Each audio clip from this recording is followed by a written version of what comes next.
Hi there, I'm Karla Clark, and I'm a picture book author. My new picture book is You Be Mommy. It was illustrated by Zoe Persico, and it just came out in March. I live in Rockford, Illinois, with my husband and my son, Johnny. He's a young man with mild autism, and our other son lives in Madison, Wisconsin, so we're glad that he's pretty close because we're a very, very close family. I recently retired from my job as a pharmaceutical rep. I was a rep for 26 years, and so now I'm excited to devote all of my time to my writing and to my art, some of which you can see in the background. Launching a book during a global pandemic can be challenging, so thank you to SCBWI of Illinois and Jenny Waugh for hosting this virtual book launch party. I appreciate it so much.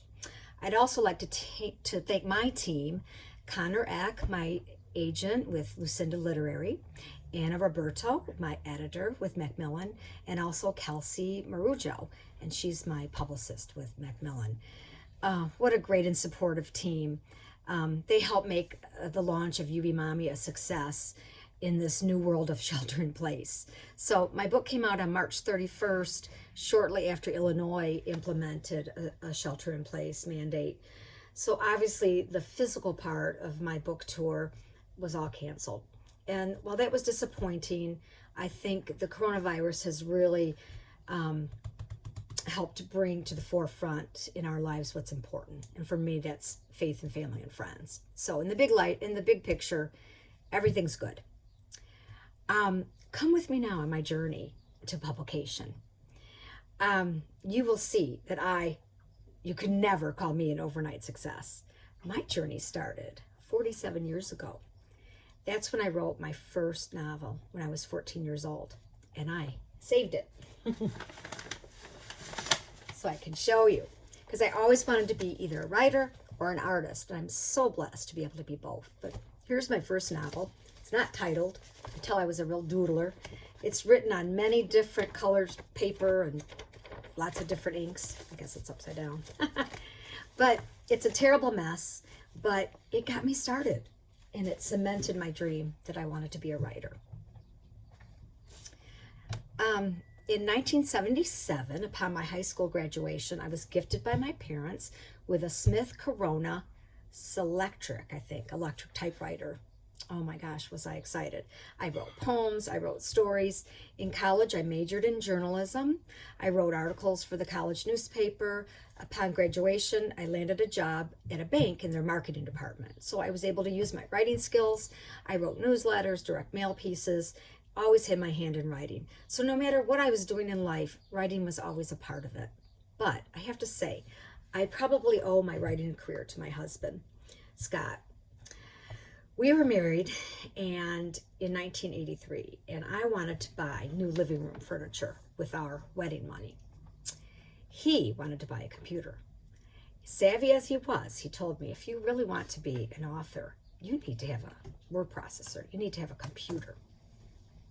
So we bought our first computer. It was an IBM PC, and back in 1983, it was well over $5,000. Our friends thought we were crazy. But it was the best thing I ever did. And living with my husband's awful bachelor furniture was really one of the smartest things I've ever done. It's just a couple years. In 1988, after the birth of my first son, who was so colicky, there was no way I was going to be able to go back to work. I started a business, a freelance business. So I had a couple of clients in town. I had a few realtors, and I had a couple of retail stores, and that was a great way to keep writing. But mostly at that time, well, I did go to a couple of writers' conferences. I joined a writers group, but mostly at that time I read a lot when my children were little, and that was the best way for me to find my voice, because I always thought I wanted to be a picture book author, but that was my first love. But after many starts and stops and many stories, they never seemed to amount to anything. So then I thought, well, maybe this isn't the right place for me to be. I'm a real talker, anybody that knows me, and I'm Italian.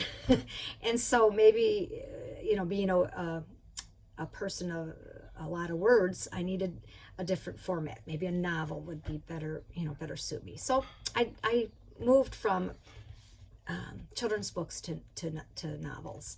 And so I began writing a novel, and I published my first novel in 2003. It's called Between Courses, and I self-published. And then I followed that up in 2004 with a short story collection called Knotted Pearls. And then in 2008, a novel called Annie's Heaven. These were all self-published. And then up to 2017, my latest novel called Everybody and Their Brother, which seems to be my reader's favorite and also my favorite because it was inspired by my son Johnny who has autism. My main character is a 45-year-old man with autism and his twin sister. So I had a lot of fun writing my novels, but there was still, those children's books were still pulling at me and tugging at me. And so I decided to collaborate with my cousin and we wrote a couple of children's books that we just did a short printing run on them.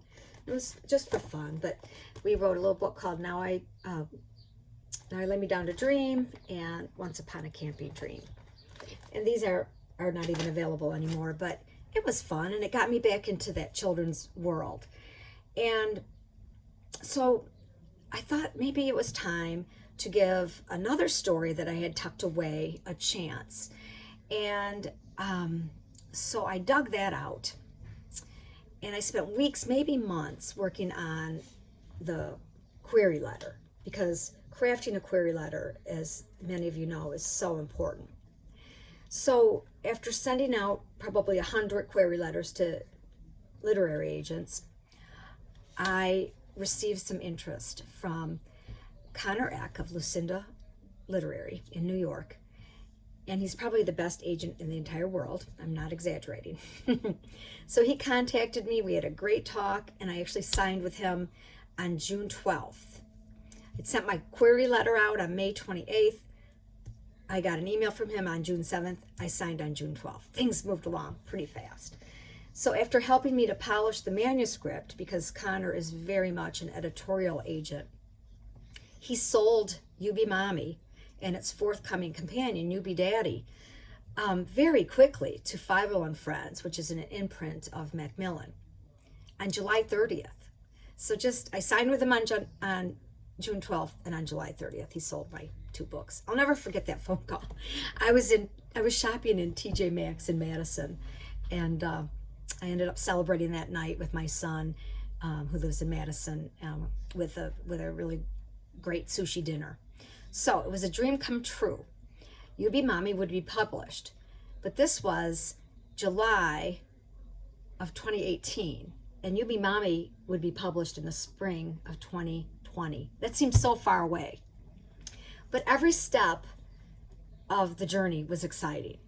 We got early interest from Fievel and Friends, but also some solid interest from another major publisher, but they were thinking they would like to see a version that was more humorous. So we did that, but in the end we went with Fievel and Friends, which was the absolute right decision. They've taken such good care of me and my little story. Plus they chose the perfect illustrator, Zoe Persico. So things were still happening fast until they weren't. It takes time to birth a book. So I spent this time finishing and polishing the manuscript for You Be Daddy. So that was good. And then finally on December 21st, I received initial sketches for You Be Mommy.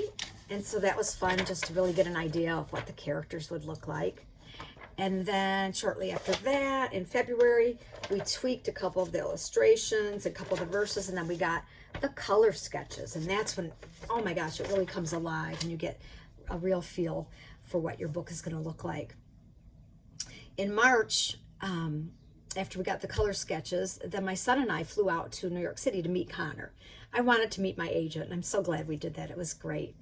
And then in April, I was sent the gorgeous cover design, and then that was followed pretty quickly by the advanced reader's edition of the book, was just a soft cover version that they send out. So that was a thrill.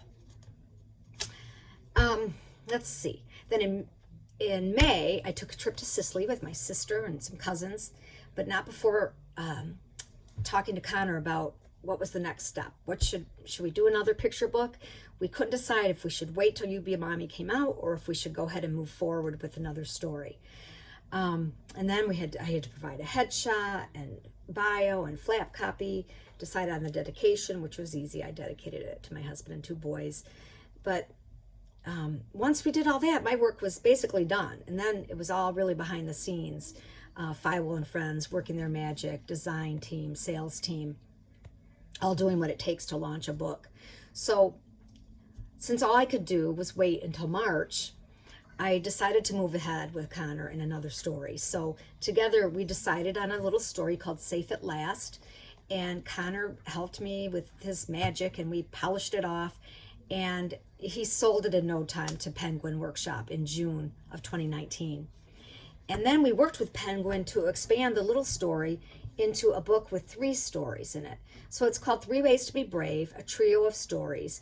And there's a big push really to help children with their coping skills and to be more resilient. So that's what this book does.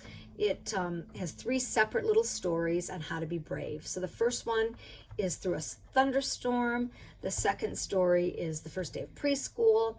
And then the third story is Getting a Shot at the Doctor's Office. So that story will be illustrated by a Swedish artist named Jeff Usberg with a release date of summer 2021, right before preschool starts, I think. So after almost 2 years, You Be Mommy was launched to the world. So let me read you the little story right now. You Be Mommy. And of course, as I said, illustrated by the great Zoe Persico, who is a writer also. She's got a couple books she's written and illustrated. You Be Mommy. Mommy's too tired to be mommy tonight. Can you be mommy and hold me tight? Read me a story and pat my tummy. Wipe my nose when it gets runny. Check for monsters under the bed. Sing me a song and rub my head. Can you be mommy and kiss me goodnight? Mommy's too tired to be mommy tonight. She worked all day at the computer store, came home to a big mess on the floor, helped with homework, even math, fed the dog and gave him a bath. Drove Sarah to soccer and Tommy to chess, sewed a button on your favorite dress, cleaned the laundry and ironed the shirts, patched up boo-boos and hurty-hurts. Can you be mommy and turn off the light? Mommy's too tired to be mommy tonight. She cooked the dinner and did the dishes, tried her best to grant all your wishes, made ice cream sundaes with extra large scoops. Look, she's exhausted. She's really pooped. And now her eyes will not stay open, and that is why she's really hoping that you'll be mommy and tuck me in, that you'll be the one to kiss my chin. So lend me your blankie and rock me to sleep, and as I drift, help me count sheep. Mommy's just too tired to stay awake. Oh, please be mommy, for goodness sake. What's that you say? You're tired too? You'd rather me be mommy instead of you? Oh, all right then, I'll let you win. One more big yawn and I'll be mommy again. For you'll always be my little treasure, and I'll be mommy forever and ever. I hope you liked the little story. Here's some wonderful things that have happened with the book after we launched it. Amazon, there's I think 48 5-star ratings. That's great. And Amazon also awarded it one of their badges for, well, 2 of them. One for #1 release for Stories in Verse, #1 release for poetry and for early learners. The children's subscription book club called Bookaroo has included it in their collection.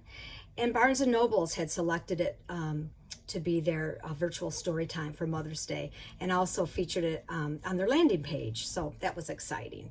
So really, it's been a great launch, even in this crazy time. So I'd like to end again by saying thank you for this opportunity. And also, as I reflect on the state of our world right now, and the pandemic and the social unrest due to the killing of George Floyd, I just want to say I'm so proud of Fi-Will and friends for choosing to illustrate my story with a family of color. We need more diversity in children's literature. I encourage all parents to buy children's books with diverse characters so that children can see that all children are special. We don't want our children to be colorblind, but we want them to see a colorful world and to appreciate every color. Thank you, and I look forward to joining more author launch parties. Bye.